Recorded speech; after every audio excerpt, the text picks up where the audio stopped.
que va a dejar también esta reunión bilateral importante con el presidente de China. Lo analizamos con Martín Shapiro, él lo va a analizar, no nosotros, que es analista internacional. Y mientras tanto, los incidentes, los disturbios violentísimos que hubo y que todavía queda algo de tumulto allí en Francia. ¿Cómo estás? Buen día, Martín, ¿todo bien?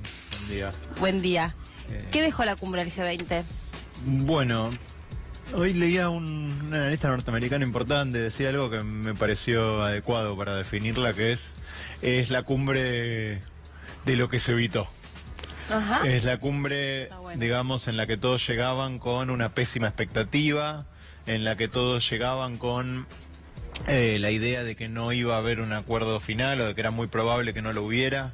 A la mañana, incluso de anteayer, cuando dio inicio, habló la Unión Europea, los dos titulares de la Unión Europea que estaban participando de la cumbre, y dijeron que estaban muy lejos todavía de tener un documento y que no perdían las esperanzas.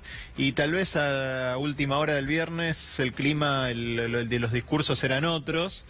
Y finalmente llegamos a una cumbre en la que hubo un documento conjunto. ¿Cuál es la importancia de que haya habido un documento conjunto? Bueno, veníamos de encuentros multilaterales importantes en los que no había habido documento conjunto en la reunión de APEC, hacia el Consejo de Asia-Pacífico, y no había... ¿Existía de verdad la posibilidad concreta de que no se firmase ese documento de conclusiones? ¿Querés un mate mientras tanto? Sí. ¿Te convido? Sí. Bueno. Efectivamente no...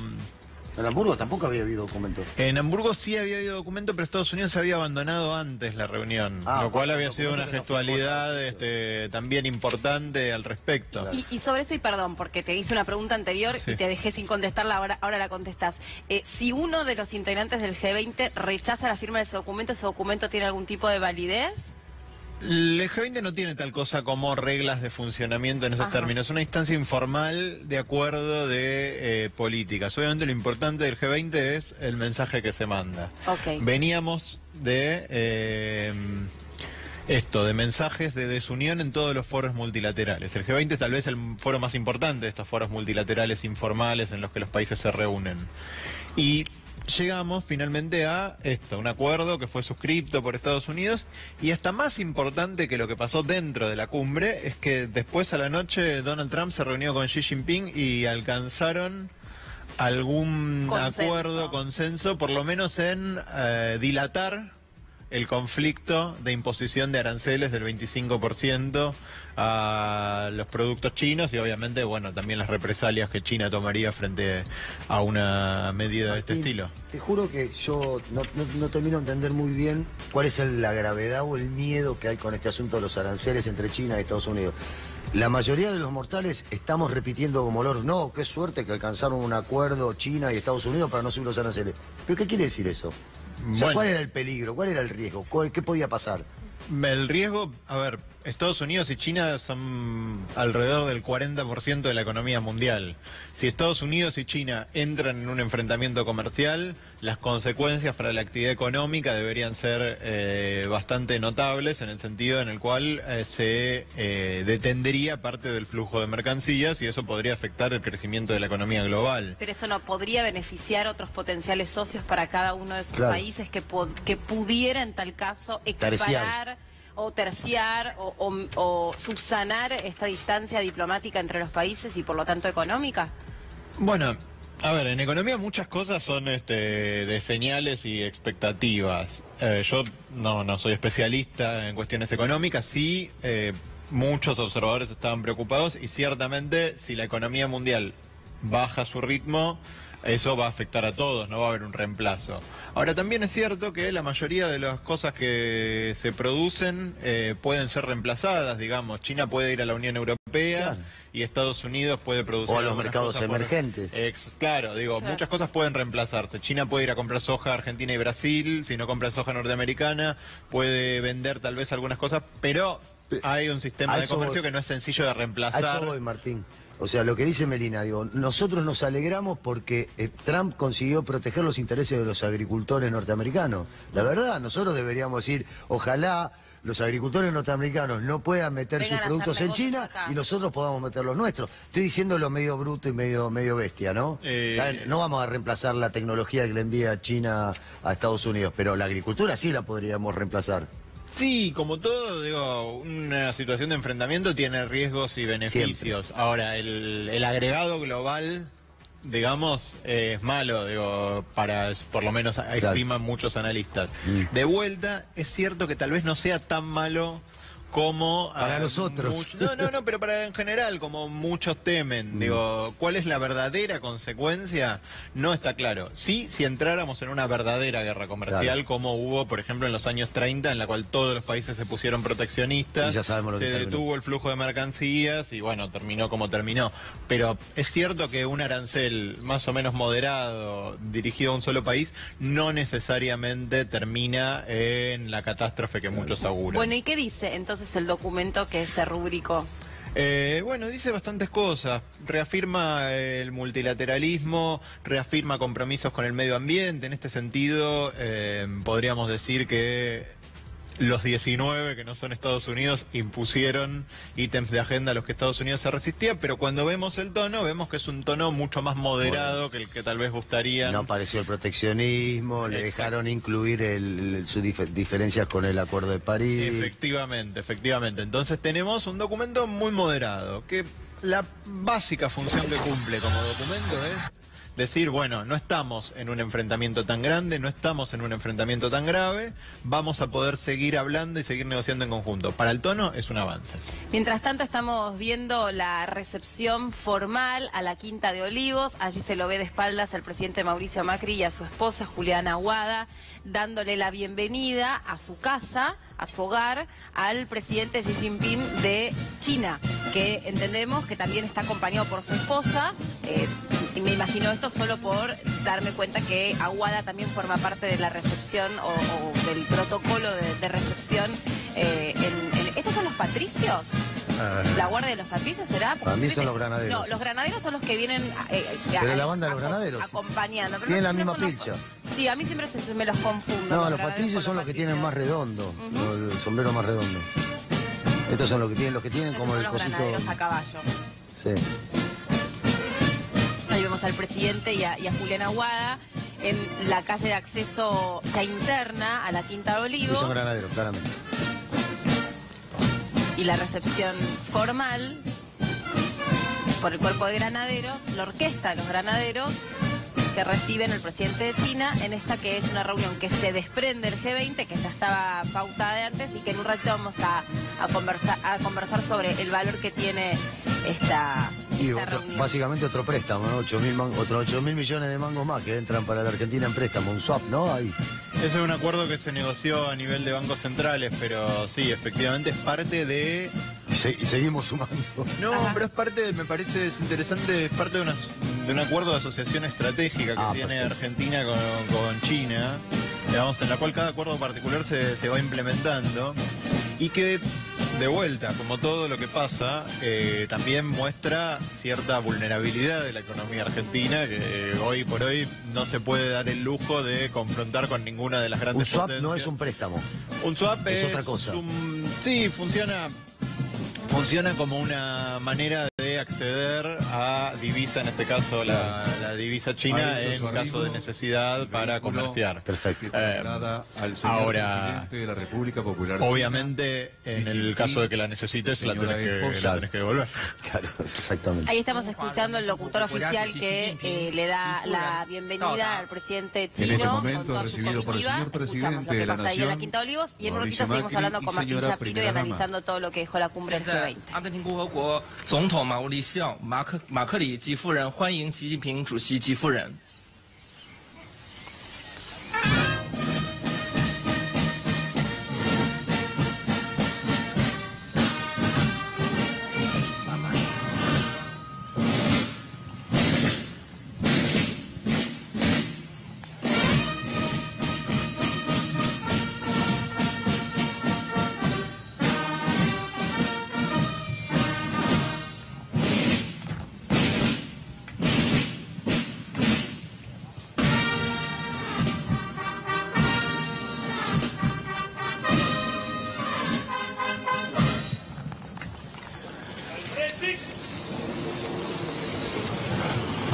continuación, la fanfarria militar Alto Perú del Regimiento de Granaderos a Caballo General San Martín ejecutará la introducción de los himnos nacionales de la República Argentina y de la República Popular China, respectivamente. 下面由阿根廷军乐团分别奏阿根廷共和国国歌和中华人民共和国国歌。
Seguidamente, ambos mandatarios se dirigirán a realizar la ofrenda floral en homenaje al Libertador General Don José de San Martín. 下面由马克里总统及习近平主席为阿根廷解放者何塞·圣马丁将军像敬献花圈。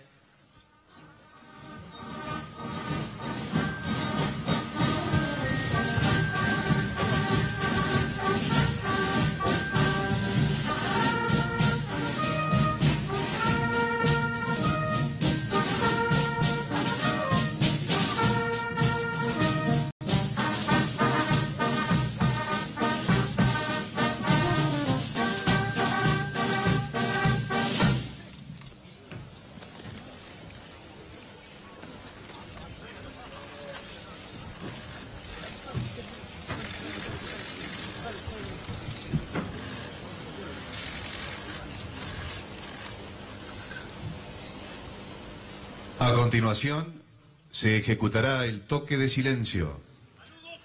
为圣马丁将军默哀1分钟。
Finalizado el acto de presentación de ofrenda al Libertador General Don José de San Martín, ambos mandatarios proceden a tomar nuevamente ubicación en el estrado junto a las señoras primeras damas. 敬献花圈结束，请两国元首回到原位。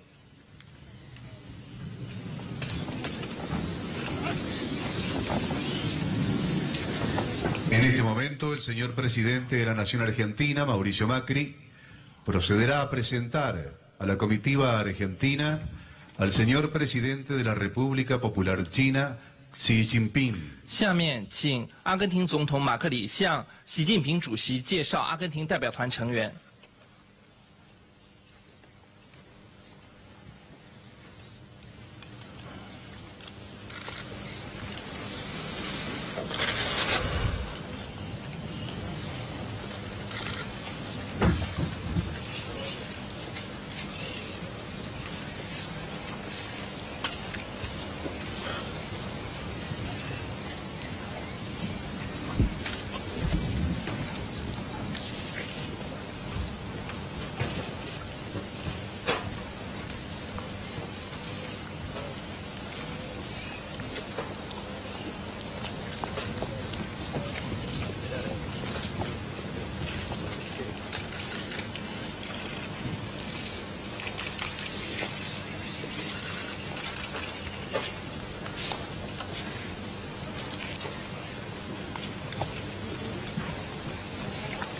Hace lo propio el señor presidente de la República Popular China al señor presidente de la Nación Argentina, Mauricio Macri. 请中华人民共和国国家主席习近平向阿根廷总统马克里介绍中方代表团成员。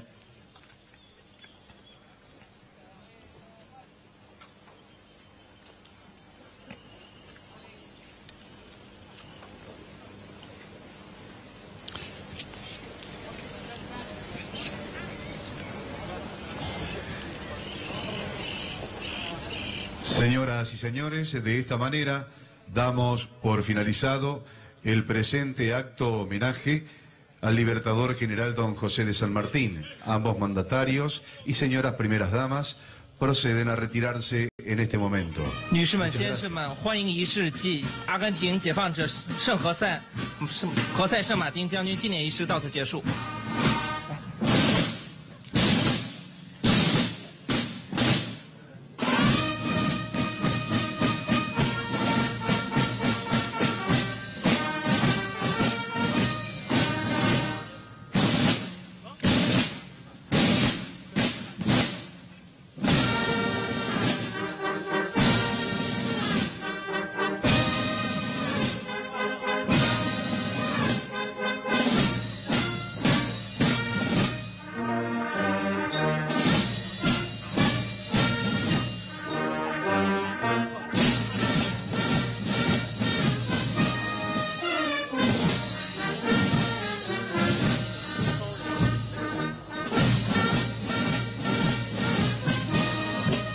Acaba de recibir entonces junto a Julián Aguada, el presidente de China, y a su esposa. Ella es cantante folclórica, es una mujer muy carismática, se destacó mucho en esta cumbre del G20. En un rato creo que Ale Quevedo y Anita habían preparado toda una cuestión especial sobre las primeras damas, las esposas de los mandatarios que estuvieron aquí integrando el G20, así que tienen detalles muy coloridos para aportar, sobre todo sobre esta mujer que se llevó gran parte de las miradas, porque es una mujer muy carismática, muy elegante, muy simpática, con mucha presencia, muy destacada, muy querida también por la sociedad china. Y ahora, después de esta recepción formal, ahora sí ya el locutor oficial nos desasnó, es efectivamente la banda de los Granaderos la que está sonando. Y ahora va a tener lugar esta reunión bilateral que nos contaba más temprano la Colo desde el móvil, y después va a haber una conferencia de prensa a donde seguramente se conozcan los detalles. No sé si es todo a puertas cerradas, Martín. ¿Tenés alguna información, alguna idea sobre esta reunión que va a mantener Macri? La reunión es a puertas cerradas. No tengo claro, se suponía que iba a haber, pero no tengo claro si va a haber anuncio conjunto. Seguramente si lo hubiera, lo que llaman conferencia de prensa va a ser más parecido a lo que hizo ayer Macri con Putin, que es el anuncio a la prensa sin aceptar preguntas. Ah, está bien. Entonces eso no es conferencia de prensa. Bueno. Eso es una presentación ante la prensa. Normalmente el protocolo dice que entran los fotógrafos para la foto cuando están sentaditos en los sillones. Claro. Hacen 5 minutos de eso, después se reúnen con todos los asesores en privado y después hacen esto que es como una Esto es lo que Un normalmente statement. pasa. Sí, una puesta en escena lo mismo que hicieron habitual. ayer con Vladimir Putin. Recién nos decías mientras pasábamos esto que por suerte nos estamos dando cuenta de la importancia de China en el mundo, ¿no? Sí, me parece que tal vez estuvo mucho tiempo bastante ausente en el centro de los debates en los medios de Argentina. Digo, por ahí estamos pendientes, no sé, de las elecciones en Alemania, y cuando cambió la cúpula del Partido Comunista de China, que es casi como una elección norteamericana de importancia para nosotros, o brasileña, no salió en demasiados lugares.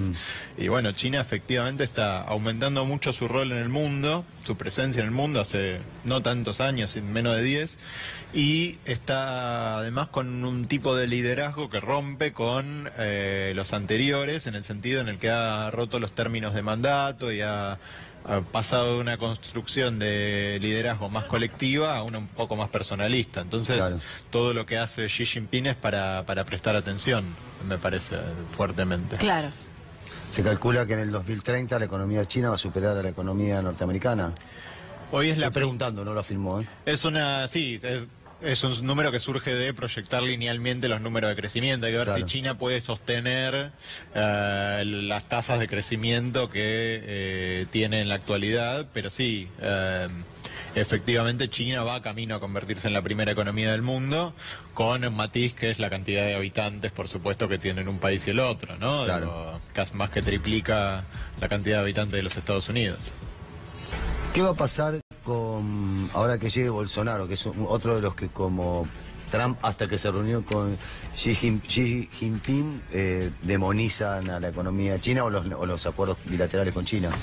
Sí, me parece que Bolsonaro tiene más problemas para enfrentar a China, como prometieron muchos de su círculo, de su futuro canciller, varios de sus hijos que han hablado fuertemente en contra de China. Me parece que tiene mayor problema. China es el primer socio comercial de Brasil, y encima los sectores de Brasil que se supone beneficiaría a Bolsonaro, sobre todo los vinculados al agronegocio, dependen básicamente de la economía china. Entonces vemos un presidente que llega con una retórica fuerte, pero va a tener que enfrentarse a la realidad. Un poco algo que pasó acá también en la Argentina, ¿no? Digo, con más matices. Creo que el discurso no era tan antichino. de Cambiemos es mucho más medido y matizado que el de Bolsonaro, pero se criticaban mucho los acuerdos de China, como por ejemplo el swap de monedas que hablábamos antes, y cuando llegó el nuevo gobierno trató de replicar parte de lo que se estableció en esta relación. Y ahora lo estamos viendo. Por eso, efectivamente, me parece que es central que China se ha vuelto inevitable, más allá de la voluntad de los actores políticos. Martín, todavía no se conocen demasiados detalles sobre lo que van a conversar, y en un ratito vamos a aprovecharte para poder charlar sobre esto, pero me interesa también saber, dentro de la cumbre del G20, o dentro de los titulares que uno encuentra por allí, aparentemente tuvo un lugar ciertamente importante el rol de la mujer en este documento que se firmó, a donde también hay líderes del mundo que fueron muy destacadas y muy marcadas en esta reunión. Y te quería preguntar si esto es, tal vez vos decías, bueno, por un lado es la cumbre del G20 de lo que no se habló, o poner el acento en lo que no se habló, y tal vez por primera vez, como nunca antes, hablar sobre el rol de la mujer en el mundo, ¿no? Bueno, se viene hablando efectivamente como agenda creciente, digo, desde Hamburgo, y Argentina tomó durante su presidencia ese centro en la igualdad de género a todos los niveles. España hizo un acento fuerte en esto como país invitado, y en la demarcación de una agenda que lo incluya fuertemente, y hasta países donde la situación o el rol de la mujer no tiene el protagonismo que tiene en Occidente. Sí. Tomaron o se hicieron cargo de ese compromiso. Sin ir más lejos los chinos. Bueno, sin ir más lejos. Por supuesto, pero digo, se marcó efectivamente el cierre de las brechas educativas, se marcó el cierre de las brechas laborales como parte de la agenda. Sí hay que marcar que, paradójicamente, esta es una cumbre en la que hubo menos mujeres que nunca en roles de liderazgo. Menos mujeres que nunca. Desde que está el G20. No, bueno, está bien, naturalmente, pero por ejemplo, ¿cuál fue aquella que tuvo teníamos, gran por ejemplo, si representación pensábamos en Cristina Kirchner, Dilma Rousseff, Merkel... A veces Bachelet como invitada, ¿no? Bueno, como invitada. Por eso, cuando pensamos en la cantidad de mujeres que había liderando países, hoy vemos que el número es decreciente, digo, y que porque las que llegaron no llegaron en un lugar de, Sí, Teresa May y de Bachelet, fortaleza. nada Ni más. Teresa May ni Merkel están Y en un Angela lugar de Merkel. fortaleza. Y Tal Merkel, vez la que perdón. está más firme en su lugar es Christine Lagarde, al sin frente del Fondo dudas. Monetario. Además, en esta foto de todos los presidentes estaba exactamente ubicada en el centro y detrás de Macri. Eso, que era como muy representativo, muy simbólico.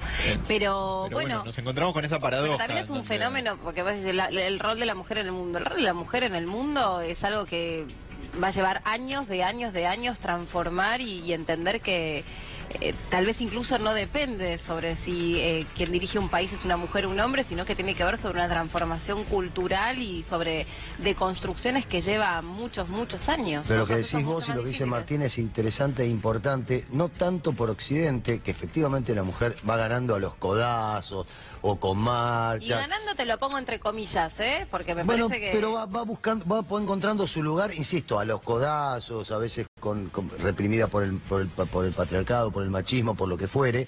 Pero una cosa es Occidente, otra cosa es Oriente. O sea, China, Arabia. ¿Sabes lo que es ser mujer en esos países? No, seguro. No, eso es tremendo, ¿eh? Sí, sí. Ahí sí, digo, recién comentabas vos que en el Parlamento chino hay cero. En el, No, en el buró. órgano de gobierno, Cero. digamos, en el buró. Cero mujer. Sí. Cero. De hecho, la mujer de mayor protagonismo y más alto perfil en el gobierno chino es la esposa de Xi Jinping. Y camina digamos. 3 pasos atrás de él. Pero bueno, son las costumbres efectivamente de cada lugar. En Japón tampoco, que es una democracia de estilo más occidental, tampoco hay gran protagonismo de las mujeres en la política.